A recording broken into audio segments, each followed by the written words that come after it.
Welcome. I'm Josh Freedman, the CEO of 6 Seconds, and it is my privilege to welcome you to this session today.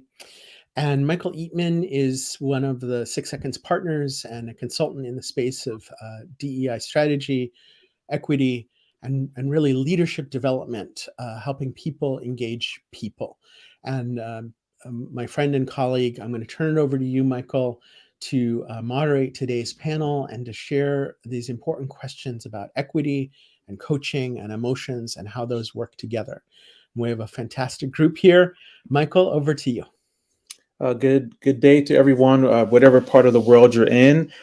We have a fantastic group of panelists, and I'm just excited to be with you. Michael Eatman, the founder of Culture7 Coaching. And as we're preparing for today, one of the big things is that as coaches, we all bring equity from a different lens. And how do we really think about what it means for us to help people reach their full selves and thinking about what does equity mean? And so as we have a stellar panelists, it's great that I don't have to talk a whole lot because I can just jump in with them. Audience, as you're listening, one of the things that we're hoping for is that we'll begin to gain a little bit more insight about the value of equity in coaching. And so one of the things that I want to start with each of our panelists, I would love you to state your name, where you're from, and how equity is involved in your own coaching. So your name, where you're from, and how equity is involved in your own coaching. I'd love to, let's start with, let's go from the bottom. Tahira, welcome. Would you just share with our audience your name, where you're from, and how equity coaching has been important in your work? Absolutely. Hello, everyone. My name is Tahira Bell, and I am in the Atlanta, Georgia area. And when I think about how equity is important in my role as a coach, I think it really is because it allows us to connect on the identity piece of individuals and the people that we're working with. So me learning how to bring that equity lens into coaching conversations allowed me to really get to know someone in a cultural context as opposed to just a coaching client with no family history or cultural background. So thank you. Yeah, thanks, Tahira. That's powerful to hear. It's not an add-on, right? It's something that's already there. And if everyone is looking, you can see how our panelists are kind of shaking their heads. So let me go to Melissa next. Would you just kind of share your name and where you're from, but also how equity is connected to your coaching practice? Sure. I'm Melissa Álvarez Mangual, and I am here in Chicago, Illinois, in the United States. I have been doing executive and leadership coaching for a number of years now, and I've been very intentional about centering diversity, equity, and inclusion in my work and my practice. I think it's important to, acknowledge all of the dimensions of the human being with whom you are in conversation with and helping to move through things and get to a specific goal. And when you attend to their various identities and the different realities that they face culturally and societally, then you're able to go deeper quicker, and it develops a more meaningful relationship and an investment in actually attending to whatever emerges in those coaching sessions. Oh, Melissa, I love the sense that you said going deeper, quicker, right? And it's not quicker as much as fast, but it just kind of goes to the heart of it, which is so powerful about this work. And I'm so appreciate you sharing that. Alison, your name, where you're from, and how equity is connected to your work. Hi, Michael. Thank you so much. It's lovely to see you again. Thanks. I'm in Brisbane on the east coast of Australia in the state of Queensland. And as a preferred partner of 6 Seconds for a number of years now, I have been involved with leadership and executive leadership programs across different organizations. And I guess I've got a visitor. And I guess for me, coming from Australia, it's been this work and the coaching space has offered the opportunity to really connect with humans at an entirely different level. And when I heard go deeper, quicker, it just touched my soul. I think we all carry stretch marks of the soul, of the heart, and this coaching and the empathic connection that's able to be created through coaching spaces enables us to truly see people. And for me, I love the frame that comes from Dr. Brené Brown, which is who we are is how we lead. And so for me, this work is the capacity of a coach to really touch the soul of another human and go deeper, quicker. The stretch marks. Oh, right. I think as we've been having this conversation about coaching and equity, I think about my own coaching experience and the hope. I got good information, and when I hit that client that I didn't quite relate to, there's that stretch of how do I connect with them, and do I connect with them, and when do I connect with them, and how much of this has started is just thinking about how do we see from different perspectives. And you said, Alison, who I am is how I lead. And in the kind of the separate worlds that we live in right now, the siloed worlds, we really need leaders in the coaching space to provide that kind of foundation. So I really appreciate that, and I hope that the listeners are it's touching their hearts. So let's go, Mariaelena, my colleague and friend and sister in the work. Your name and where you're from, and how equity kind of finds itself in the work that you do. Sure. I'm Mariaelena Welch. I'm out of Santa Barbara, California in the US, and I do organizational development and leadership coaching and consulting. But I also am, as Michael alluded to, part of the faculty for the Coaching Equity Essentials course that here at 6 Seconds what we offer, and also faculty in the overall ICF coaching program, EQ coaching program. I feel like I want to just say ditto to everything that everyone said already. But I think to take it a little more inward, I think for me, it's also not just been about seeing the clients more fully and with more depth, but seeing myself more fully and with depth, and doing the work, I personally needed to do as coach to understand the different facets of my identity and the different facets that I'm comfortable with and the different facets that I'm not, or wasn't, and needed to do some work that potentially was, in not doing that work, getting in the way of me fully being able to connect with others because of my fears or unprocessed feelings about my identity. So there is an inward journey that's part of this, as well as a journey with the client externally that I find so important. Yeah. Oh, I feel like I need to go back to coaching, another coaching program, right? Because it's easy to look outward, and something that I've discovered doing this work as a coach inward, those spaces where I, as a Black man, as an executive coach, as a leadership developer, I was in a space where I was the only Black man yesterday, and I had the opportunity just to do executive coaching.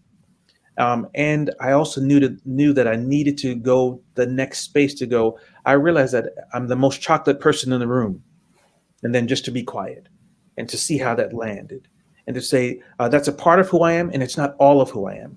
And then to say, I bet there's a part of who you are, and it's not everything you are, but it's a part. And how do we as coaches, as one of my mentors says, follow the stream? And we're looking at the streams of individuals' lives. So Mariaelena, you're always teaching. So glad that you joined us today. Breana, it's awesome to see you. Talk about, I already gave you a name, but your name, where you're from, but also how equity coaching is helping to make you more of a whole person. Yes, it's Breana Wofford here from Atlanta, Georgia. Feel free to call me Bree, Michael.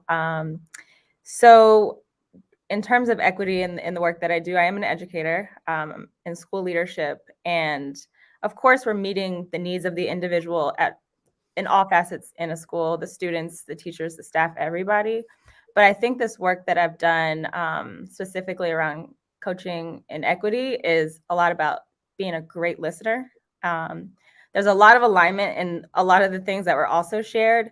The identity piece was huge for me, and knowing truly inside and out, like, how am I showing up to this coaching conversation?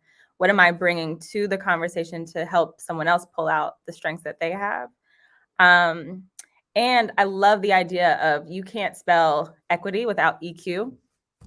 So tying in the emotions in all different phases of it, I think that's been most important for me over the last year, specifically, especially, being an educator in a pandemic and not leaving that to the side. So people truly feel like humans, human beings, and not human doings, as I've heard before. I think it's really important. Yeah, I think we talk often about being a great listener, and people who that's their job, sometimes we don't do it so well. And so just to be reminded of what does it mean to take just another moment to hear. One of my colleagues said, Michael, you hear really well what people have said. The work might be, what are they not saying? And that's like going inward to say, what's the next level of the conversation and how am I showing up? Bree is so important. And I was just reminded when I said your name, of course I know your name is Bree, but we got on TV, and I got all, all official, but that's part of the work. Like, how do we show up? How do we compassionately allow each other to be our full selves?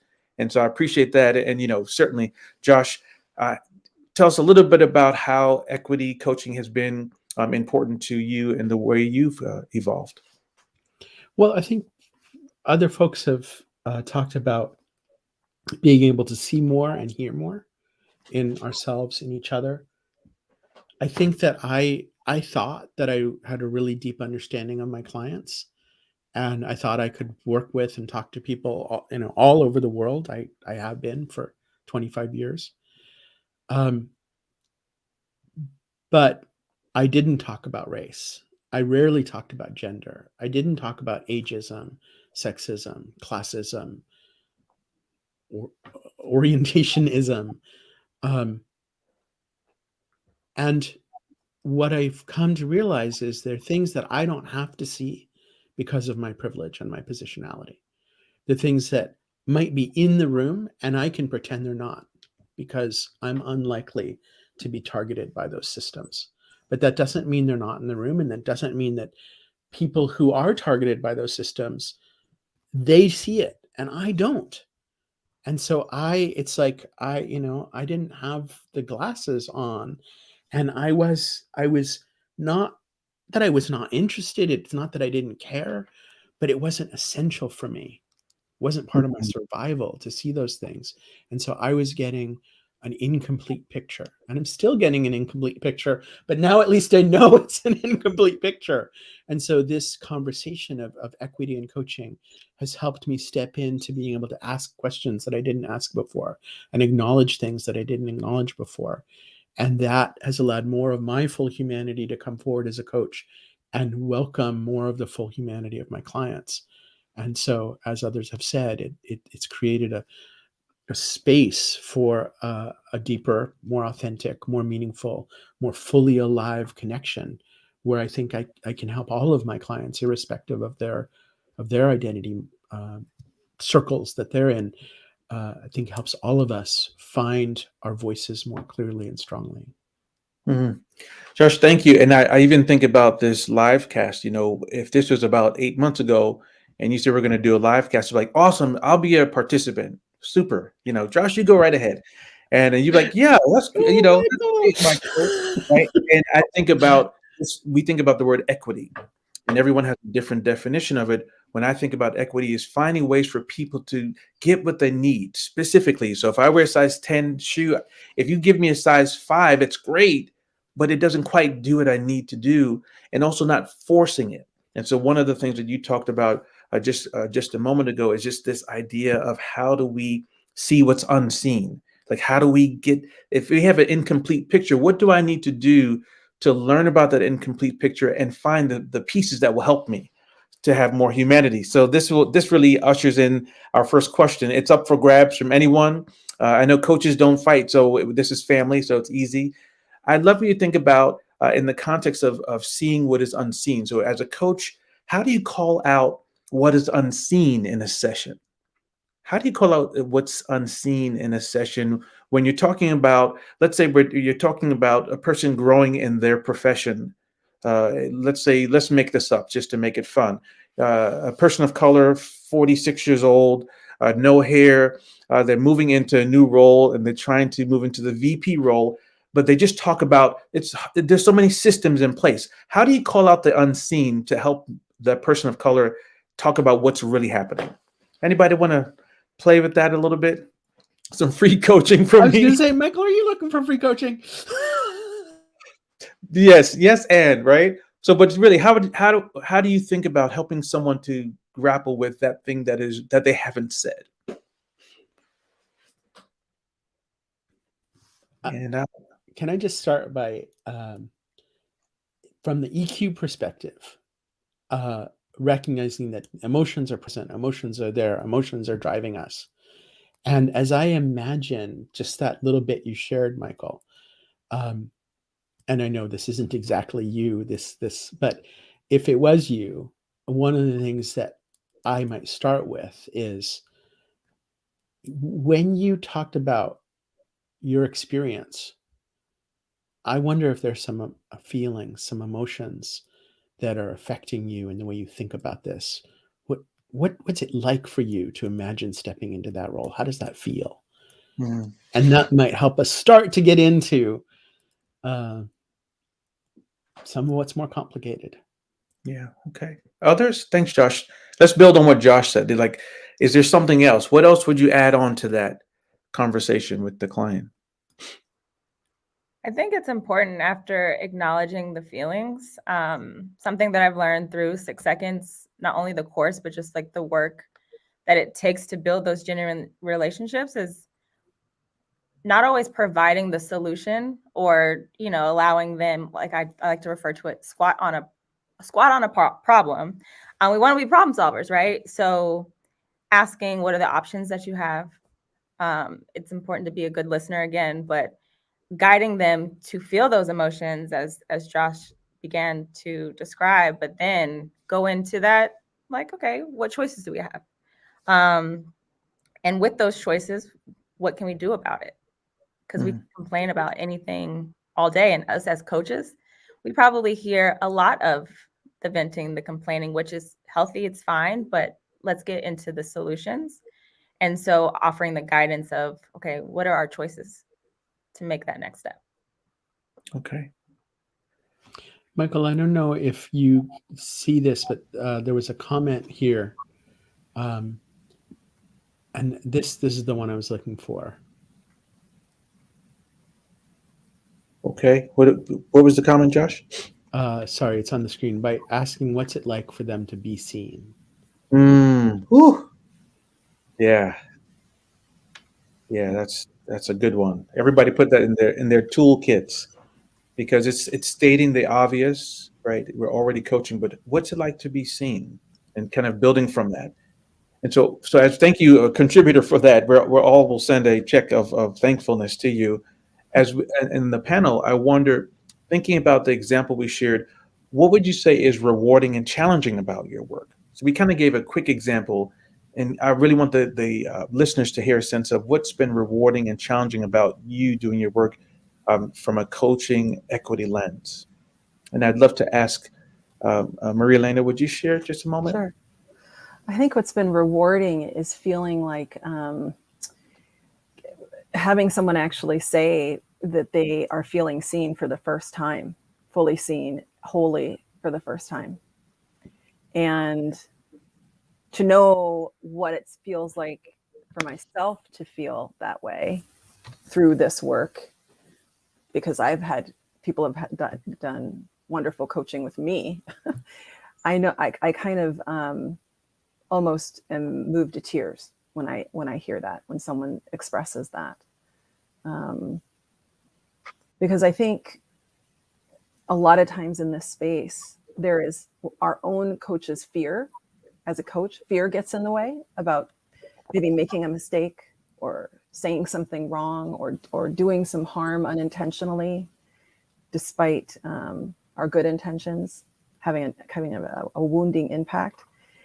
And I think that's one of the things that in order to have those kind of moments of really having someone seen, you have to be willing to take the risk of making some mistakes. Yeah. You set us all up in a good way. I want to ask to really build off of that. When you think about some of the fear, and some people have heard fear as false evidence appearing real. What are some of the challenges that you've had to navigate and coaching from an equity lens? And let me ask Melissa, what are some of the challenges, or even an example of a fear that you had that you leaned in, or a fear that you had that you leaned back? Oh, I can share a fear that I had when I first started as a Puerto Rican woman. I had some fear about coaching white men. Hmm. I wasn't sure that I would be taken serious as a credible and reliable coach that would get their experience, or be able to relate in any kind of way. And when I did start coaching some senior leaders who were white men, I learned pretty quickly that wasn't even an issue. And I think because I approached those conversations very similarly to when I approach, coaching conversations with clients of color who are my primary clientele. Um, I I came to it as my genuine self, and even though I had the fear kind of in the back of my head, I opted not to allow that fear to drive the way I showed up in the conversation, and that resulted in me being able to be real, my whole self, my full self, and it enabled them to also feel, I think, a little bit more comfortable in showing some of their vulnerabilities in that one-on-one conversation. And I do bring up identity even with white men and women in my coaching conversations. I don't reserve that solely for coaching folks of color. And I think people appreciate it. They appreciate it because when I do go there, we've already established some trust and relationship, and they know that I'm not going to pass judgment. And if they do say some things that are difficult for them to say and difficult for me to receive, that I'm gonna show up in a compassionate way. And I think this program enabled me to be able to do that. Some of my fear and challenge was, how will I manage my own triggers when certain things are said that might be painful to me? And so um, I've learned through this program and then a lot of practice uh, in being coached myself, because I think that's important as a coach to experience that, to work through my own stuff before trying to help people to go through their own. Wow, wow, wow, wow, and wow. You said a bunch of a number of things that were really powerful. I like you talking about the compassion, and as we're asking other folks the question, how do you go about bringing your full and genuine self into equity conversations or into equity coaching? Allison? Thanks, Michael. I still have an image, Michael, that I heard first from you of a Sankofa bird, Ah, and I kind of carry it on my shoulder mm, in coaching. And I think through the program, one of the activities and exercises we did was to look back at our own story, our cultural story, going right back to our childhoods. And for me, for those who don't know me, I was born in South Africa and actually grew up in apartheid South Africa. So I had a lot of work to go back to and understand how that at a subconscious level might inform me at this point in time and what lens I might be seeing the world through. So it was the most powerful process. And in my coaching in this space now, I think surfacing so much for myself, and as we know, emotions aren't good or bad, but there was a lot of fear and there was a lot of powerful emotion that might hold me to avoid topics in coaching. And I'm forever grateful that I was able to do the work, surface those emotions, navigate them, process them. And my coaching has changed since doing this course. I am so much more present to what's not being said and to kind of an elephant in a room. And just as we've just heard there from Melissa, I coach quite a few First Nations, very senior executive leaders here in Australia. And the experience of that, of my Sankofa experience, I believe has enabled me to really be vulnerable, truly vulnerable in my own coaching, and kind of connect with them in ways that I ask questions I would never have asked even 2 years ago. And we do explore lenses and identities early on. And all the white executives I'm working with are having that same experience from me. So I just think that it's brought such a powerful dimension to my coaching that I think I was really unaware of. So I'm forever grateful for this process, this course, and how it enriches coaching generally. And we see the humanness in all of us. And as coaches, I think we have a responsibility to, I now see the clear responsibility that lies, because it's such a privileged space, coaching, and such a safe space to explore some difficult parts of people's beings. Yeah. Oh, well, feel deeply honored. The Sankofa bird is something that I learned about from my own family, and it's the idea of this Ghanaian cultural perspective is to go. It's a bird looking backwards while going forward with an egg in its mouth. And as I began to explore it as an adult, it's the idea of, go back and get what was lost, stolen, or forgotten. And I thought it was powerful for me as a Black man, as a man of African heritage, as a coach. I also realized that it was a cultural image that was powerful for anyone. And the goal of our work, and Melissa said it so well, this idea of compassion.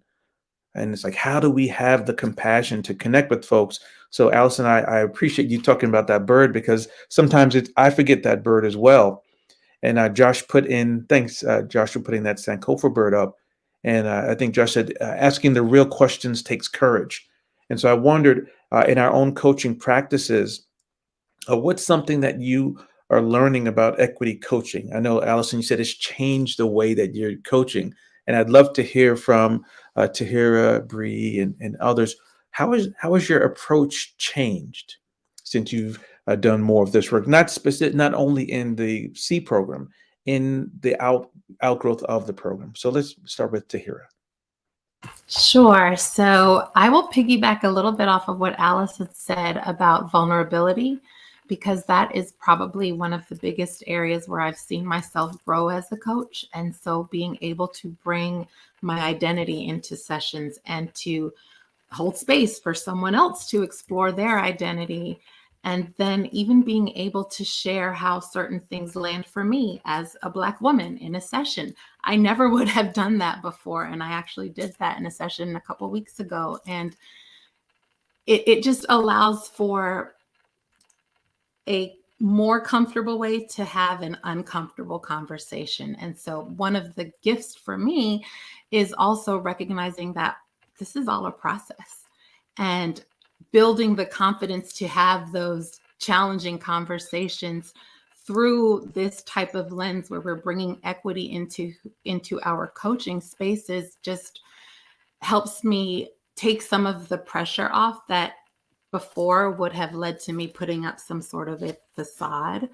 And so I think that this program, this work in this way where we do focus so much on who we are and learning about the person that we're coaching just allows you to be human. And humans are imperfect and quirky and have feelings and all of that. There's just room for that. And I appreciate that. Awesome. Just, hearing these reflections, you start something. I don't know if I bet you all can relate to this. You start something not really knowing what the outgrowth will be. And we've had so many people talk about courage and vulnerability. And specifically, as Josh and I looked at the C program, is very, very vulnerable, because if you know Josh, and as I'm getting to learn him, it's like, if you're not going to talk about it, it's like, okay, let's record it right now. It's like, let's just do it. Because have you ever found out if you wait too long, you won't do it? And I think one of the things that I appreciate about the mutual relationship is, let's do it now. I think Bree talked about it. What's an option? Okay, one option is to wait 3 days. Another option is to do it right now. And I know I've experienced that with Mariaelena as we've been working on developing units for a C. When we were in a meeting and she's like, okay, let's not wait, let's get the date on the books, because sometimes if you wait too long, you won't get to it. And so I'm wondering, what are some of the things that you all are doing to face the challenge of bringing yourself into the room? Because I want listeners to know about the switch. What has been the switch for you, or to give you that courage? What's been your process? Bree, what has been some things that helped you to make the switch to bring your full self in the room with your client? That's a tough question. I think one, making that full switch and being able to show up and also feel comfortable with naming, just how I'm showing up in the work, my identity, all of that. I think in the education space, it comes with building relationships. I know that's not always the case. It's not always possible in other spaces when coaching, but has been a huge part of it for me. And sometimes it's also about naming my positionality. I'm a school leader and I coach other coaches, I coach teachers, and I can't show up in the space without acknowledging certain things that may cause other individuals to not feel as comfortable to share anything with me. I also wanted to just speak on like getting others to feel comfortable in those coaching sessions. I think it's important that it's not always my agenda. One thing that I've learned is simply asking the question, like, what's coming up for you? And allowing my expertise to help guide us in, again, a solutions-oriented way, but allowing the person who's being coached to truly share what's going on for them and feeling safe enough that I'm creating a window for them to do so.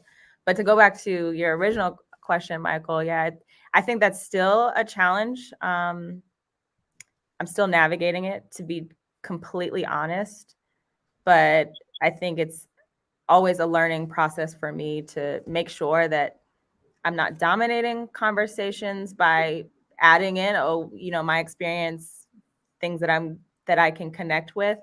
But yeah, I'll say that. Yeah, I love that you said we're still navigating it.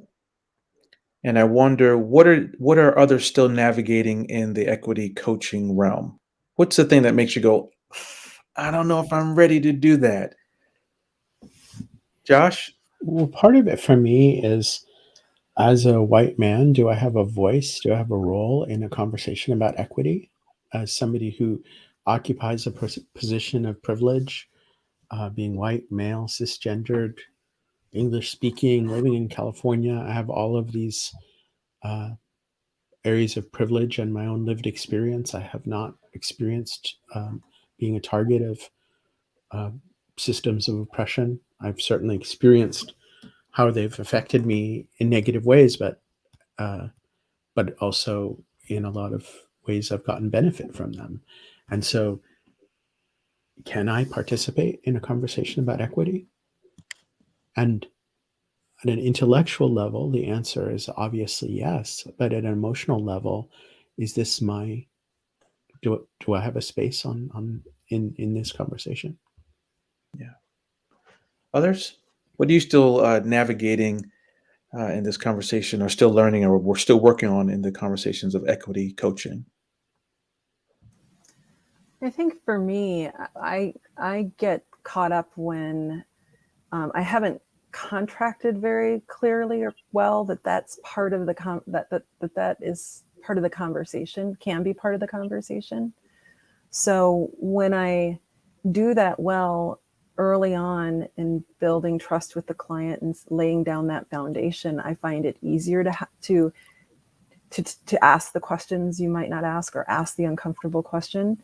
But when I kind of, didn't consider it at the outset and then tried to bring it in later, it's always more of a hurdle. But for me to overcome, to push through that fear and ask the question, push through the trepidation. But I think what I've personally found is I can only get better at this through experimentation. Right? I have to be willing to try. I have to be willing to not let it be perfect. And I have to be willing to own the impact if it wasn't a positive one. But for the most part, it's been an extraordinarily positive one when I've done so. And so I think just committing to keep trying, committing to keep, as Josh put it, keep the glasses on, keep the new lenses on, keep trying new lenses, as opposed to giving up that it's not going to be something that you can bring to the table. Yeah, and as thank you, Mariaelena. As others are responding, I'd love to build off of what Mariaelena just talked about, experimentation, right? And the only way to do it is to actually practice and not let it be perfect. So when we're thinking about things that you're still working on, what are things that you're experimenting with as you think about equity coaching? Who would be brave to jump in and share some of the things that are happening behind the walls? I can jump in. And this kind of speaks to two of the questions that you just asked that I'm still just grappling with and experimenting with. And that is this idea of bias. And so for me, even just examining my own bias and going into a session, asking myself the questions that were presented in our program, right? What do I need to be aware of? What options do I have as I engage with this person? And then what am I committed to do in terms of my own learning and growth? And so that is something that has not stopped for me and that I'm constantly revisiting and trying to see, okay, well, how do my own preconceived notions of this person or this group of people come into a coaching conversation? And then what am I willing to do about it? Okay. Michael, I have one that I'm experimenting with is how do I show up with the natural high level of like kind of emotion and energy as a Latina when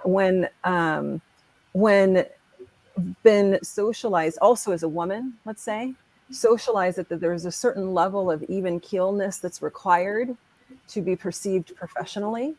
So there's this navigating of this stereotype threat of overly animated, overly emotional, overly emotive, equaling being unprofessional, right? And therefore not a real serious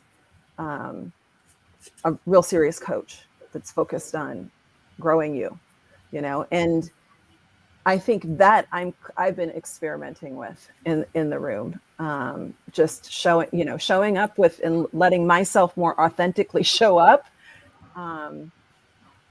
when I'm feeling something, and speaking with my hands and smiling a lot and laughing if the context matches that, if that is possible. Whereas in the past it would have been pretty. I would look at it as pretty flat, flat and corporate, especially considering, the space that I work in organizational development and leadership. So I think doing my work and experimenting has allowed me to show up, to experiment with being more authentic, which in an odd way can feel really uncomfortable. Yeah, it is. Other experimenters, what have you been doing? Well, there's a question that we've talked about often in the Coaching Equity Essentials course, which sounds super simple. Are there any isms that might be affecting this situation? And it's a question that seems like it should be so easy to ask, and yet I find there's kind of an internal dialogue. Like, I think there's some ism here. I think there might be sexism. I think there might be racism. I think there might be some other system of inequity or oppression at work here. But do I dare ask? And not every time, but a lot of the times when I ask that question, it opens up a whole level of conversation that really gets to what the client really needs to talk about. Yeah, Josh, as you were sharing that, I was also looking in the chat, and one of our LinkedIn sharers said, practice experimenting requires a corrective feedback. No? And I think, yeah, absolutely. I did a workshop just yesterday, and I was feeling nervousness, and part of the EQ work has helped me to not feel like that's good or bad. It's a feeling. And so instead of me carrying that out, I go, I'm feeling nervous today. How many can relate to that? And surprisingly, right, even right now, right, it opens up a space for me to get feedback right away. Because if no one raises their hand, I go, oh, no one else is feeling nervous. And then I'll just go, well, I would love to talk with you so we can do an online, just engagement. And the feedback is really helpful. And so in terms of experimentation, one thing that I've been doing is really talking about my feelings. And to say that emotions, 6 Seconds has been really powerful at providing the data for what many of us have been living. And so the fact that emotions are data and that there's a molecule for emotion, I can bring that into my room. So if someone says, well, I can't cry, Michael, I go, well, I hear that. What's the cost of that to you? Or what's the cost to your organization? And what would it mean if you brought more of yourself into the room? And so again, it's really asking those reflective and inquiry questions that's very helpful. So this is really important. I love maybe one or two more. Melissa, what have you been experimenting with them? And then Alison. I'd say lately I've been coaching a lot of women, whether white women or women of color. And some of the things that I'm finding this trend in, it feels like the same conversation is happening over and over again, where there's some self-doubt or hesitation to make a move or advocate for themselves in certain situations. And I've been experimenting with just going right to it and saying, where's that coming from? Where's that hesitation coming? What's really behind that? And then I use that to help them to articulate what's really behind it, and then we dig in. And oftentimes it's one of the isms or the concerns about being perceived a certain way and dealing with stereotype threat. And so then we naturally go into the space of talking about equity and how do you show up so that you're authentic to yourself, but realistic about what you're facing in the workplace, and then challenging the stories that people are creating in their heads about the different situations and looking at some of those options that my colleague here, shared earlier. So I've been playing around with that in different ways. I don't have a set question I ask, but I go kind of in that direction. Yeah, playing. Thank you, Melissa. Alison? Thanks, Michael. That's such a big question, isn't it? What have I been experimenting with? So interestingly, from my perspective, you may know that I am also a Dare to Lead facilitator, certified Dare to Lead facilitator, and I've been fascinated to see a shift. So in a lot of our leadership programs, we can have predominantly males and males that have done very little self-awareness work. And they would go into coaching programs, and what I'm noticing now is we're making them do the full Dare to Lead program and then go into coaching programs, sometimes together at the same time, through the same period of time. And once they've actually started to really tap into their deep understanding of vulnerability and there's a lot to unlearn and relearn, even around vulnerability, and start to be more comfortable with emotional exposure, they actually start showing up differently in coaching conversations. So what I'm experimenting with is, what is the impact when people have the time and space to truly learn about vulnerability in their own lives, their history with it, their understanding, their willingness to step into it and actually bring it to the forefront of their leadership. And to me, it's an extraordinary journey, because I'm seeing some very senior, very armored, very self-protecting, ego-driven type of personalities really, truly have experienced a transformation. So I'm experimenting with vulnerability. That's probably what I'd say to you. Yeah, that's the vulnerability is very powerful. And even as we look in the chat, we see mentions of that authentic self, being realistic, doing check-ins, and it's important. And I'm not sure if I'm saying this, gentleman, Abdullah, I realize while folks who are looking in, you don't have to be an equity coach to use these principles, which is so powerful. And one of the things that I've really appreciated about 6 Seconds is that one of the phenomenal leaders in this organization, Annabelle Jensen, said to me in a conference one time that there's room for people in this conversation. So whether you take the C program or whether you do 6 Seconds certifications, these principles help us to live together. And in the world we're living in, we need more of that, which really leads me to one of the last two questions that we have for the group. We've talked about self, and something new that I've learned in the last year with 6 Seconds is we talk about self, relationships, and leadership. So we talked a lot about self. What's been the impact of your growth on your clients? I'd love folks to share that. And maybe we'll start with Bree. What's been the impact on the folks that you work with that you've seen or noticed? I think for me, the program had a huge, it was transformational for me to do a lot of the identity work. And I think the impact of just showing up and knowing on any given day, like, how am I showing up today, has probably been the most rewarding for my clients, the most rewarding even for myself.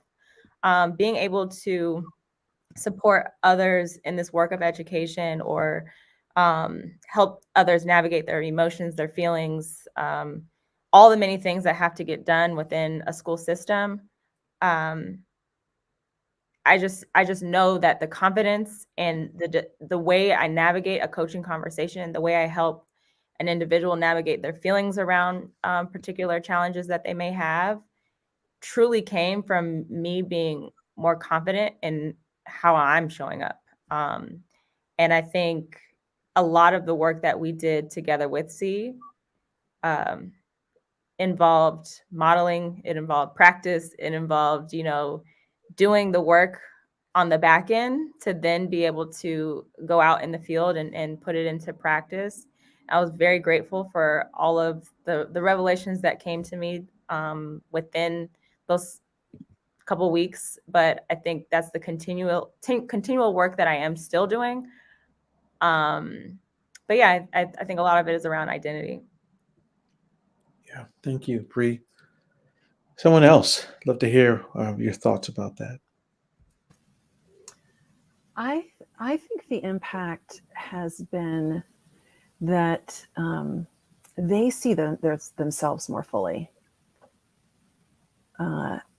They see the context more fully. They see the goals or whatever led them to coaching in the first place more fully, and that they can more, I think it feels like, authentically get real, right? Get really real and more landed and authentic in the space we're sharing. Yeah.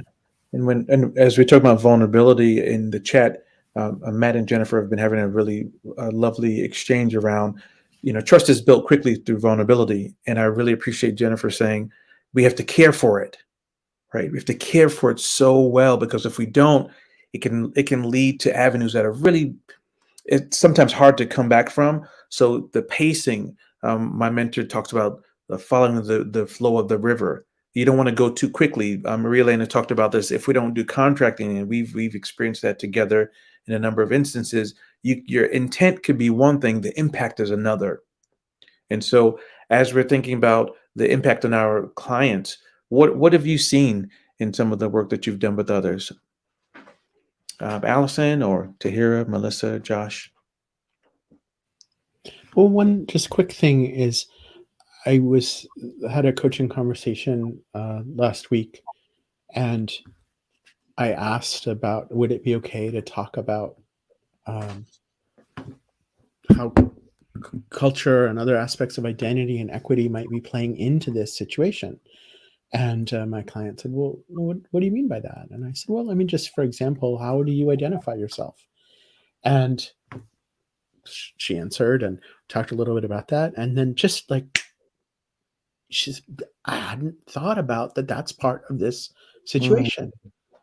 And so like, it was like, just like for me getting my glasses polished, It's like just that one moment of recognizing that maybe there was identity as was playing into this situation. It was like it gave her a way to talk about it and bring it forward and say, okay, that's my path forward. I found a new way to understand this and to solve the problem. And so I guess the short answer is like, it's perspective. Identity is part of our perspective, and honoring that, recognizing that, being able to ask about it allows us and our clients to see more. Yeah. Other impact? I see everyone shaking their heads. That's awesome. Because if you have an experience and it can't move from yourself to your client, then there's something might be missing. I want to hear someone else. What do you think has been the impact of this work for your clients?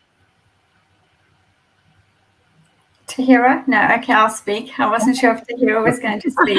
Yeah. I think I'm going to just expand on what Josh says.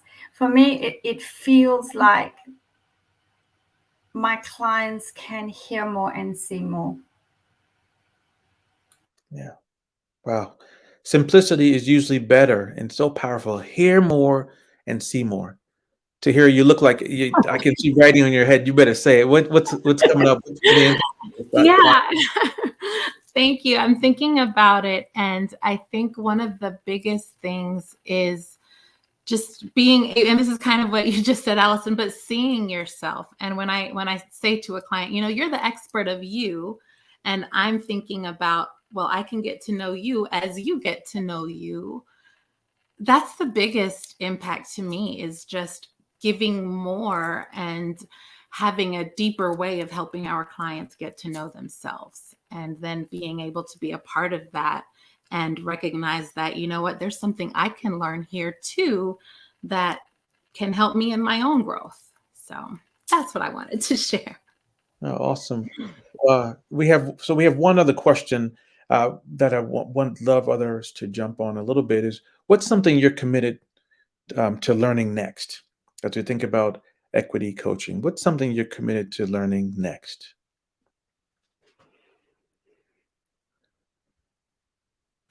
Michael, I can jump in. Okay. Something that I've just been through this with a bunch of coaches who work in and around me in Australia. We were talking about what are going to be our big focus areas for next year. One of mine, I'd like to learn more about the different ways to establish psychological and emotional safety in a coaching engagement, in a room, in facilitation. I've recently facilitated a program to a group of people who were from many, many different cultures, mainly through the Middle East region. And we were talking about the courage to speak up at work. It was really the topic. I'd like to learn more about how to, as a coach, an executive coach and facilitator, how to support their learning process in that space. So I'm very interested in psychological safety as a next step in this whole process. Okay. Melissa, what are you committed to next? The dogs might be making some noise in the background for a little bit. Okay. So I apologize for that. But I'll say that I've been especially interested in expanding my kind of space of study and scope of study lately.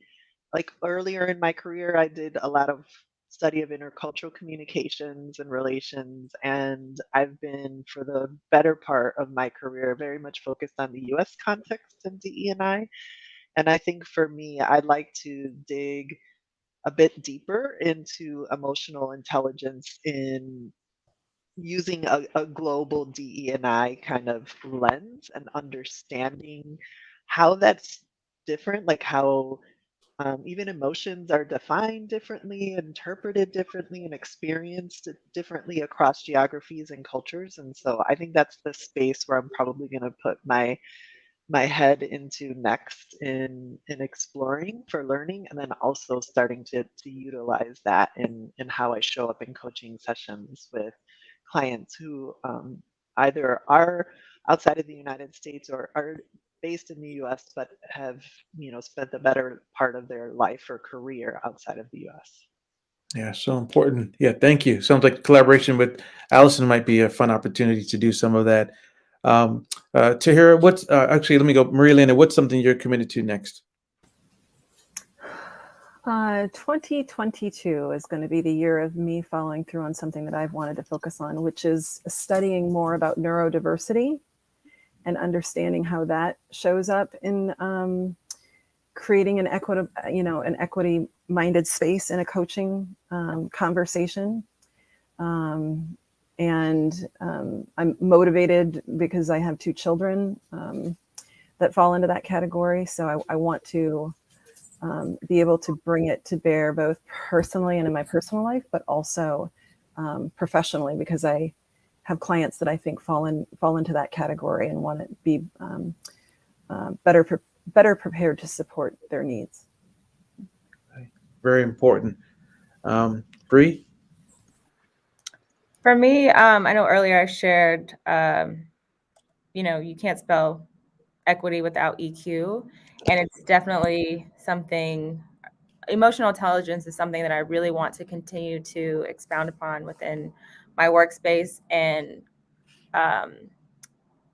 continue to spread the narrative around feelings do belong in work. They belong at work, they belong at home, they belong when you're on the road, they belong everywhere because we are always feeling.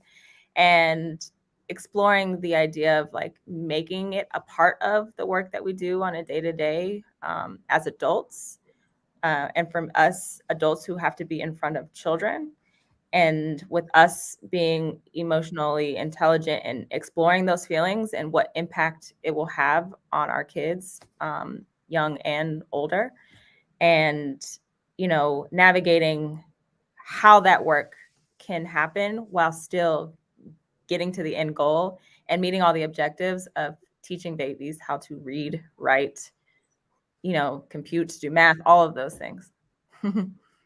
Awesome. I know we're running on time, but Tahira, let's get the 30-second or so. What are you looking at next? And then Josh and I will play with the last 30 seconds. Sure. So when I think about where to go from here, I really want to just continue exploring the idea of what does it look like to use my voice? What does it look like to empower others to use their voices as well, so that we can create spaces where we all feel like we belong?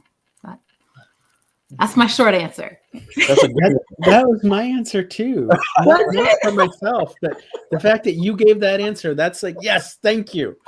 There it is. Well, it's amazing how time goes so quickly. We've had a rich conversation online, but also in the chat. And I think my greatest commitment is to continue to be vulnerable, to become the person that can be. I want to become the person that can reach others. And while I'm reaching others, I want to also reach myself. So we thank you for your time today. What a rich panel. Thank you for everyone who's made this possible. We're looking forward to seeing you in some of the other 6-second events. We thank you for your time. Our time is up. And I just want to add, those of you who are watching now or watching later, please put comments, questions in the chat, in the comment section down below. We'll be glad to come back and share perspectives. We'll drop some links in there. There's already a link to the page about equity coaching, and we'd love to continue this conversation. It's part of our mission in our work in developing coaching that works everywhere, works for people everywhere in the world. We need to expand what coaching is and what it sounds like and what it looks like, and say, hey, there's a lot of different ways to do this, and we can do a great job reaching people in lots of places in the world, lots of cultures, lots of lived experiences. But we're going to have to learn and grow, and we're going to have to grow the field of coaching to do that. And so I'm grateful to this group to being part of doing that together, and I'm glad to be on this adventure. Thank you, everyone. Bye. Thanks, Michael and Josh.